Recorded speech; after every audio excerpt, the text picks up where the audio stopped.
Good morning, and a warm welcome to your show, Sunny Mornings, Venice Beach. I'm your host, Melissa, and it's Friday, July 24th. You'll be interested to know, 115 years ago, today in 1911, explorer Hiram Bingham led a Yale University expedition and brought the Machu Picchu mountain citadel to international attention after local guides revealed the site in the high Andes. That discovery highlighted indigenous engineering and cultural achievement and helped inspire global appreciation and preservation efforts for Andean history and Inca heritage. So now you know. And now, it's time for the Surf Report. Friday at Venice Beach. This morning it's looking clean with waves around 2 to 3 plus feet. Conditions stay fair until about noon, when they turn choppy as the wind shifts to sideshore at 8 miles per hour. Waves will hold steady through the afternoon before dropping slightly by 2 p.m. Best time to ride is at 6 a.m. with a 2-foot incoming mid-tide when the south-southwest swell is 2 feet at 13 seconds and the offshore wind is 3 miles per hour. The first high tide on Friday will be 3.5 feet at 9 a.m., followed by a 3-foot low tide just before noon. The nearshore buoy at Santa Monica Pier reads 73 degrees for the water temperature. Expect clean conditions on Saturday with waves around 2 to 4 feet, peaking at 3 plus feet by midday. Sunday sees a steady swell building to 3 to 5 feet, with fair conditions early turning choppy later. Monday continues with similar size, 4 to 5 plus feet, but conditions improve to clean by evening, offering the best surf of the period. This morning, it's sunny and it feels like 75 degrees with 5 mile per hour wind. The sunset will take place at 8:01, and it will rise again tomorrow at 6.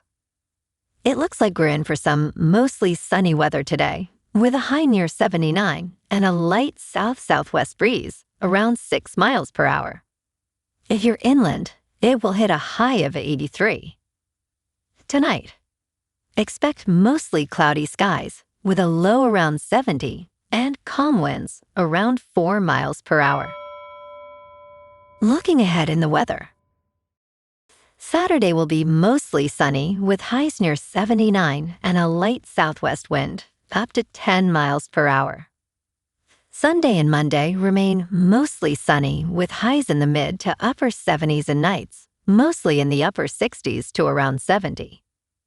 Tuesday stays mostly sunny with highs near 76 and overnight lows in the upper 60s. Bonjour, food enthusiasts. This podcast is brought to you by Versailles Cafe and Pastries in Encinitas.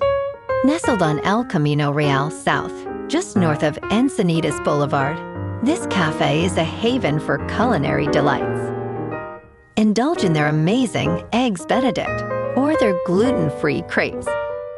You can grab a panini for lunch or just breeze on through to get your morning coffee. They are open every day from 8 to 5.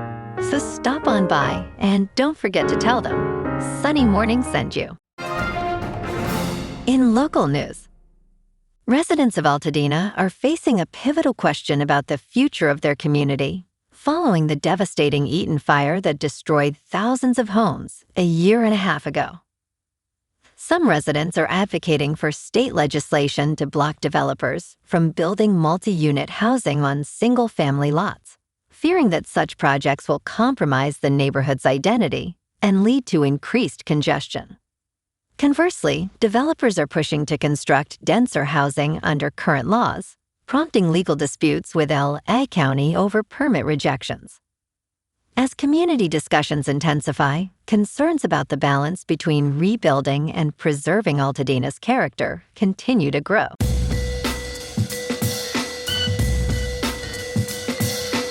Now on to sports. Arizona Cardinals quarterback Jacoby Brissett will participate in training camp amid ongoing contract negotiations with no hold-in or holdout planned. Coach Mike Loeffler confirmed that Brissett will practice on the camp's first day, despite no agreement reached yet. Brissett's attendance is important, as he missed most of the off-season program, only reporting during mandatory minicamp as a non-participant. Following the release of Kyler Murray, Brissett became the primary option after starting 12 games in 2025.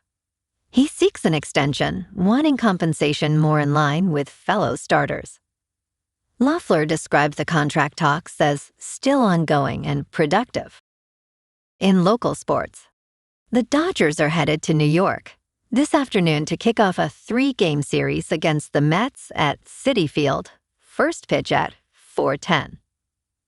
Roki Sasaki takes the mound for LA opposite Sean Manaea in what shapes up as an elite pitching matchup. The boys in blue are riding momentum after taking 2 straight from Philadelphia, including a 9-5 victory yesterday. At 65-38, they're firmly in contention and looking to extend their winning streak. Sasaki has been a revelation this season, the kind of electric stuff that has made him one of baseball's most dominant young arms. The defending World Series champs never lack confidence on the road, and tonight they will be intent on setting the tone early. Meanwhile, the front office cooled speculation around a blockbuster deadline move. Joe Kelly pumped the brakes on Tarek Skubal trade talk, saying from a business standpoint, the prospect haul to Detroit would demand is not worth it for a 3-peat push.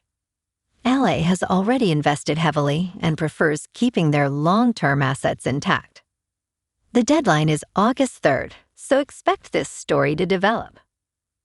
Over in football, the Chargers are gearing up for training camp next week by locking down key pieces. They have extended safety Derwin James Jr., signed first-round pick Akeem Messeter, and brought in Pro Bowl tight end David Njoku. New offensive coordinator Mike Daniel takes over after Greg Roman's departure. After back-to-back 11-6 seasons ended in wild-card disappointment, the Bolts are expecting big things under the new setup.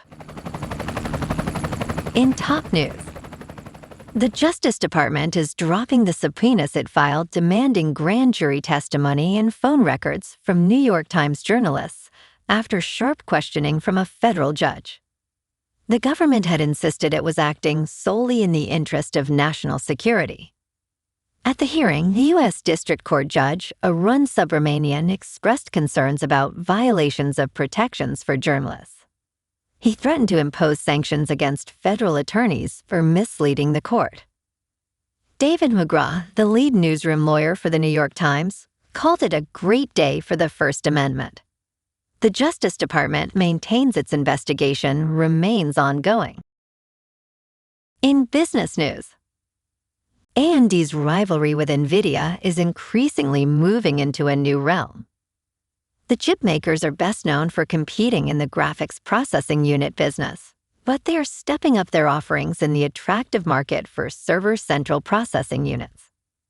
Advanced Micro Devices has been coming after NVIDIA in the market for graphics processing units. However, the smaller chip companies' new product announcements show there is fierce competition in the market for central processing units as well. On Thursday, AMD unveiled the 6th generation of its EPYC central processing units for data center servers at its Advancing Artificial Intelligence event. The Venice family of chips is meant to support agentic artificial intelligence workloads, AMD Chief Executive Officer Lisa Su said during a keynote presentation.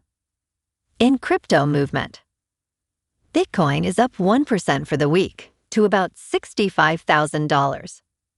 Ethereum is unchanged at just under $1,900. And XRP is up 1% to $1.11. Moving on to a more local vibe.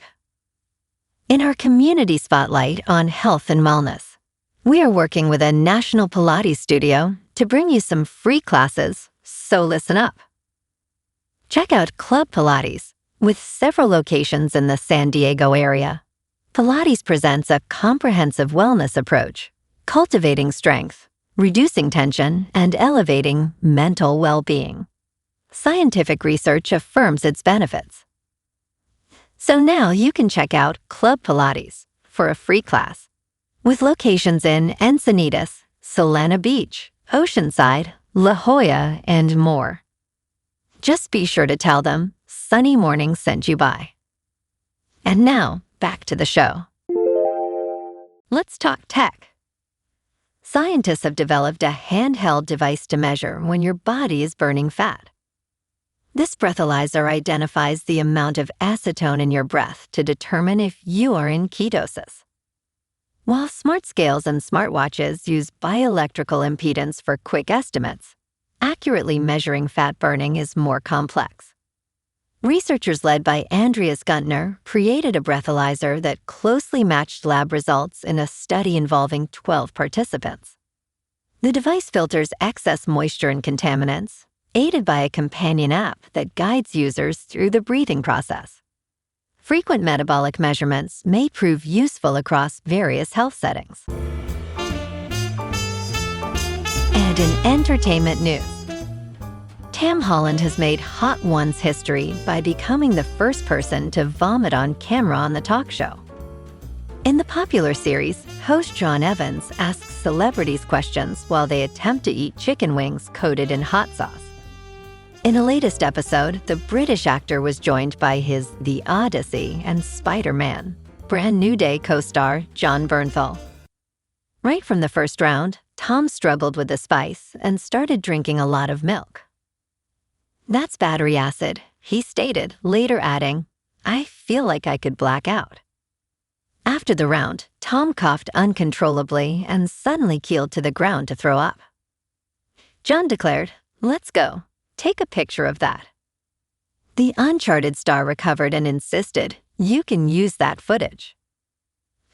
Tom proudly declared that he managed to keep his outfit clean, saying, "Look, Louis Vuitton, I got none of it on my clothes." To conclude, John asked Sean whether anyone had puked on set before, with the host replying, "That might be the first on set ever." "I love being the first," smiled Tom. The Odyssey is now showing in cinemas, while Spider-Man, Brand New Day, opens on July 31st. Well, alrighty folks, it's time for the quote of the day. And today, our quote comes from the American historian and author, David McCullough. And he said, "History is who we are and why we are the way we are." And that's a wrap for this morning. You can check out our Instagram, YouTube, and TikTok for some captivating aerial videos with local news and the surf reports. Have an amazing day, my good friends. We'll see you tomorrow with another episode of Sunny Mornings Venice Beach.